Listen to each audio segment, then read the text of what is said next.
नमस्कार, मैं हूं आमिल बेग। आप देख रहे हैं सिटी बुलेटिन न्यूज़। पेश हैं आज के प्रमुख समाचार। प्राण प्रतिष्ठा समारोह में 22 जनवरी को शामिल हुए सदी के महानायक अमिताभ बच्चन शुक्रवार की सुबह एक बार फिर रामनगरी पहुंचे।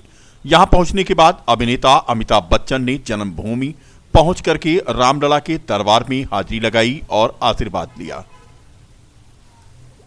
बता दें कि आज अमिताभ बच्चन को शाम को सिविल लाइन में एक प्रतिष्ठान का उद्घाटन करना था। प्रतिष्ठान के उद्घाटन के मौके पर पहुंच रहे अयोध्या अमिताभ बच्चन के आने की सूचना मिलने के बाद उनके हजारों प्रशंसक सिविल लाइन एरिया में पहुंच गए। तस्वीरें आप देख सकते हैं। एक प्रतिष्ठान के उद्घाटन के लिए सदी के महानायक अमिताभ बच्चन पहुंचे तो सड़क की दोनों कतारों पर पुलिस को भीड़ संभालना मुश्किल हो गया। हालांकि प्रशंसकों को ज्यादा देर मायूस नहीं होना पड़ा। पुलिस ने पूरी तरह से बैरिकेडिंग लगा रखी थी और उस प्रतिष्ठान के उद्घाटन के मौके पर पहुंचे सदी के महानायक अमिताभ बच्चन को देखने के लिए जुटी भीड़ घंटों आज उनका इंतजार कर रही थी एक झलक पाने के लिए। प्रतिष्ठान के उद्घाटन के मौके पर बोलते हुए अमिताभ बच्चन ने कहा कि 22 जनवरी को वह प्राण प्रतिष्ठा कार्यक्रम में शामिल हुए थे और आज अयोध्या पहुंचे हैं। उन्होंने कहा कि अब अयोध्या आना जाना लगा रहेगा। पुरानी बातों को ताजा करते हुए फिल्म अभिनेता अमिताभ बच्चन ने कहा कि जब मैं कहीं जाता हूं तो लोग कहते हैं कि आप मुंबई रहते हैं, यहां आना जाना नहीं होगा, कैसे आपके साथ ताल्लुक बढ़ाया जाएगा। तो उन्होंने यह कहा कि बाबूजी यानी उनके पिता हरिवंश राय बच्चन ने एक बात कही थी, वो भी अवधि में, क्योंकि उनकी पैदाइश इलाहाबाद की है और वो रहे दिल्ली, कोलकाता और मुंबई में। तो उन्होंने कहा कि कहावत थी अवधि में, हाथी घूमे गांव गांव, जेके हाथी ओ करनाओ। यह सच साबित हो रही है। एक बार फिर मैं आप सब लोगों को एक बार फिर बहुत बहुत धन्यवाद देता हूं और आप सबको एक बार फिर जोरदार से कहता हूं जय श्री राम। जय श्री राम। सर, बहुत ही छोटी सी एक बात है, क्योंकि एक गाना जिसकी बहुत से लोग जब हम कई जगह जाते हैं तो वो लोग कहते हैं कि आप तो मुंबई में रहते हैं, यहाँ आना जाना नहीं होगा, कैसे आपके साथ ताल्लुक बढ़ाया जाएगा। जी, तो बाबूजी ने हमको एक बार छोटी सी एक चीज़ बताई थी। तो अवधि में क्योंकि हमारी पैदाइश हुई थी इलाहाबाद में और उसके बाद हम दिल्ली रहे, कलकत्ता रहे, मुंबई में रहे। तो उन्होंने कहा कहाँ आपका ताल्लुक है उत्तर प्रदेश से। तो वो कहते थे कि एक कहावत है अवधि में कि हाथी घूमे गांव गांव, जेकर हाथी होकर नाव। तो ये सच है कि हम इलाहाबाद में रहे, कलकत्ता में रहे, दिल्ली में रहे, मुंबई में रहे, लेकिन जहाँ कहीं भी रहे कहला गए छोरा गंगा किनारे वाला। Thank you so much sir. Sri Lanka के सांसद लक्ष्मण नमल राजपक्षे शुक्रवार को अपनी पत्नी के साथ अयोध्या पहुंचे। महर्षि वाल्मीकि एयरपोर्ट पर उनका स्वागत किया गया। इस बीच उन्होंने कहा कि प्रधानमंत्री नरेंद्र मोदी के द्वारा 500 वर्षों के बाद भगवान राम लला के भव्य राम मंदिर में प्राण प्रतिष्ठा की गई है। उन्होंने कहा कि पहले भगवान राम टेंट में विराजमान थे, अब दिव्य और भव्य मंदिर में विराजमान हैं। उन्होंने कहा कि मुझे लगता है कि विश्व के सबसे बेहतरीन मंदिरों में राम मंदिर का पहला स्थान है। उन्होंने यह भी कहा कि भगवान राम से मिलने के लिए खुद लक्ष्मण आए हैं। बता दें कि सांसद लक्ष्मण नमल राजपक्षे श्रीलंका के पूर्व राष्ट्रपति व पूर्व प्रधानमंत्री महिंद्र राजपक्षे के पुत्र हैं। Sri Lanka, he made sure that he visits Anuradhapura and get blessings from Sri Mahabodhi and Duan Velisaya. So it's honor for me to be here, and also for me and myself and my wife to get blessings from Ram Temple. So it's a great thing for me to be here today. Modi ji के अथक प्रयास द्वारा जब भव्य राम मंदिर प्रधानमंत्री श्री नरेंद्र मोदी जी के द्वारा जब 500 साल से अधिक वर्ष पुराने प्रतीक्षा के लिए जब राम जी टेंट में बैठे थे, अब भव्य से भव्य मुझे लगता है कि वर्ल्ड का सबसे बेस्ट मंदिर अभी अयोध्या हुआ। बीकापुर कोतवाली क्षेत्र के सोनबरसा मुसलमीन गांव की सरकारी जमीन पर प्रतिबंध पेड़ों के कटान को लेकर स्थानीय ग्रामीणों ने विरोध दर्ज कराते हुए पुलिस में शिकायत की है। बता दें कि ग्राम सभा सोनबरसा मुसलमीन में जल मिशन योजना के तहत पानी की टंकी के निर्माण के लिए बंजर की भूमि का प्रस्ताव किया गया था, जिस पर स्थित 11 वर्षों से लगे पेड़ों को काटने की अनुमति जल मिशन विभाग द्वारा वन विभाग से प्राप्त की गई थी। स्थानीय ग्रामीणों तथा ग्राम प्रधान प्रतिनिधि मोहम्मद अशरफ ने आरोप लगाया कि लकड़ी का कटान करने वाले ठेकेदार द्वारा निर्धारित मानकों की अनदेखी करते हुए बंजर भूमि पर स्थित करीब 4 आम के बेशकीमती पेड़ों पर आरा चलाकर नुकसान पहुंचाया गया है। आरोप यह भी लगाया गया कि स्थानीय ठेकेदार को ऐसा करने से रोका गया तो उसने अपशब्द कहे। ग्रामवासियों ने इसकी सूचना पहले वन विभाग को दी और उसके बाद काटे हुए पेड़ों को यहां पर जब्त कर लिया गया। वहीं दूसरी ओर ठेकेदार की मनमानी से नाराज ग्रामीणों ने कोतवाली में तहरीर देकर मुकदमा दर्ज करने की मांग की है। मेरा नाम दरगाही प्रसाद है। हमारा गांव ब्रह्मनान कोहरा, ग्राम सभा सोनबरसा मुसलमीन। यहाँ पर पानी की टंकी जो लग रही है वो बाउंड्री के बाहर का पेड़ भी कट रहा है, इसलिए हम लोग ने प्रधान को सलाह की। तब उन्होंने वन विभाग को बुलाया और उसके बाद लकड़ी को अपने हिरासत में लेके और हम लोग अब जा रहे हैं बीकापुर FIR करने। जो पेड़ काटे गए थे वो बाउंड्री के बाहर हैं, उसका इसलिए हम लोगों ने इसका विरोध किया। और हम लोग रोकने गए ठेकेदार को तो वो हम लोग को मारपीट करने लगा, गाली भी देने लगा, फौजदारी करने लगा। तब इसलिए हम लोग गए थाने नज़दीकी अपने थाना बीकापुर कोतवाली से FIR करने। नगर निगम अयोध्या की एक लापरवाही सामने आई। नगर निगम अयोध्या लोगों की जान से खेल रहा है। घटना है रायबरेली रोड स्थित फ्लाईओवर पर लगे एक बैनर की, जो कि हवा में लटक रहा है। आप साफ तस्वीरों में देख सकते हैं। हवा में लटकते हुए बैनर से कोई बड़ी अनहोनी हो सकती है, इस ओर नगर निगम अयोध्या का कोई ध्यान नहीं जा रहा है। रायबरेली रोड स्थित फ्लाईओवर पर आप तस्वीरों में देख सकते हैं कि किस तरह से एक बैनर लटक रहा है और वो नीचे गिर गया है। सिविल लाइन स्थित मोदाहा रेलवे क्रॉसिंग परिक्रमा मार्ग पर शासन द्वारा ओवरब्रिज बनाए जाने का कार्य प्रस्तावित है, जिसको लेकर जिला प्रशासन द्वारा यहां पर लगी दुकानों को हटाने का आदेश जारी हुआ है। जिला प्रशासन के द्वारा दुकानदारों को अपनी दुकानों को हटाने का अल्टीमेटम दिया है, जिसको लेकर दुकानदारों ने SDM सदर राजकुमार पांडे से मुलाकात की और दुकानें हटाने पर उचित मुआवजा देने की मांग की। दुकानदारों का कहना है कि हम अपनी दुकान स्वेच्छा से हटाने को तैयार हैं, लेकिन पहले प्रशासन हमें उचित मुआवजा दे या हमको कहीं और विस्थापित करके दुकान उपलब्ध कराए, क्योंकि यहाँ पर कई पुश्तें उनकी लगातार दुकान करती आ रही हैं। उनकी मांग है कि जल्द से जल्द उनकी दुकान का मुआवजा दिया जाए, तब उन्हें हटाया जाए। समस्या ये है कि मेरा नाम इसुल्ला खान है।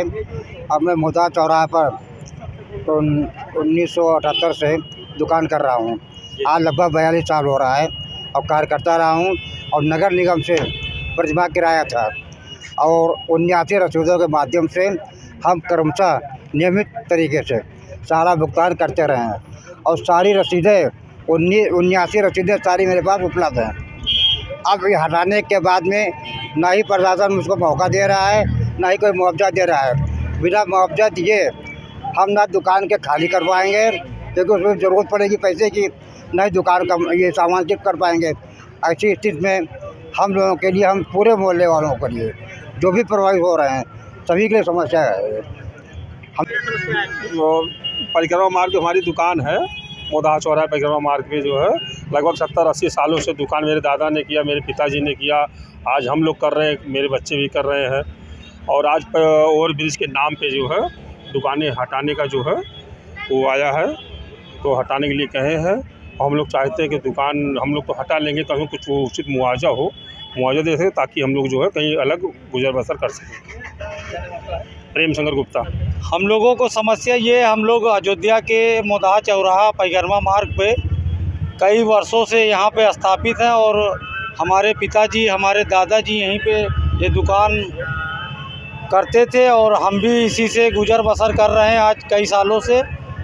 और हम लोगों को चूँकि परिक्रमा मार्ग पे थे हम लोगों को ये था कि जब दुकानें हटाई जाएंगी चौड़ीकरण में तो हम लोगों को कुछ उचित मुआवजा वगैरह दिया जाएगा ताकि हम लोग कहीं अपना कोई छोटा मोटा कोई कारोबार कर सकें। मगर आज 2-3 दिन पहले ओवर ब्रिज वाले आए, हम लोगों से बोले 2 दिन में दुकानें सब हटा लो, नहीं हम तोड़ देंगे। और कोई बहुत ज़्यादा हम लोगों को समय भी नहीं दिया गया, ना कोई मुआवजा। और हम लोग यही चक्कर में थे कि कुछ ना कुछ तो मुआवजा मिल ही जाएगा, क्योंकि अयोध्या नगर निगम में हम लोगों का अलॉटमेंट भी है करीब 21 दुकानों का। आज कहाँ आप गए थे? आज हम लोग गए थे एसडीएम सर के यहाँ, वहाँ पे हम लोगों ने ज्ञापन दिया और उनको अपनी समस्याएं बताई। तो उन्होंने कहा कि हम कोशिश करते हैं कि आप लोग को भी मुआवजा मिल जाए। चाहते कि आप लोग? हम लोग ये चाहते हैं कि कोई उचित मुआवजा हम लोग को मिल जाए। भगवान रामलला की प्राण प्रतिष्ठा की बात रामनगरी में विभिन्न प्रांतों के श्रद्धालुओं का समागम हो रहा है। अयोध्या में आस्था का सैलाब चारों ओर नजर आता है। रामलला के दर्शन के लिए विभिन्न प्रांतों के हजारों लोग प्रतिदिन सड़क मार्ग और नभ मार्ग के अलावा विभिन्न आस्था स्पेशल ट्रेनों से पहुंच रहे हैं। आस्था से सराबोर श्रद्धालु स्टेशन पर जय श्री राम का उद्घोष करते दिखते हैं। अयोध्या धाम और आसपास के रेलवे स्टेशनों पर आस्था स्पेशल ट्रेनें पहुंच रही हैं। ये ट्रेनें महाराष्ट्र, मध्य प्रदेश, उड़ीसा, जम्मू, दिल्ली, राजस्थान, पश्चिम बंगाल, गुजरात, तेलंगाना, असम सहित अन्य राज्यों से आ रही हैं। इन ट्रेनों से हजारों से ज्यादा राम भक्त प्रतिदिन अयोध्या पहुंचते हैं। स्टेशन पर राम भक्तों का स्वागत किया जाता है, जिससे पूरा परिसर जय श्री राम के जयकारे से गुंजायमान हो जाता है। बुधवार को जहां 10 आस्था स्पेशल ट्रेनें अयोध्या पहुंची थीं, वहीं गुरुवार को लगभग 8 आस्था ट्रेनें पहुंची। भाजपा के नेता और अन्य लोग उन पर पुष्प वर्षा करके जहां स्वागत करते हैं, वहीं ये नज़ारा कैंट रेलवे स्टेशन के अलावा सलारपुर, दर्शन नगर आदि स्टेशनों पर भी देखने को मिलती है।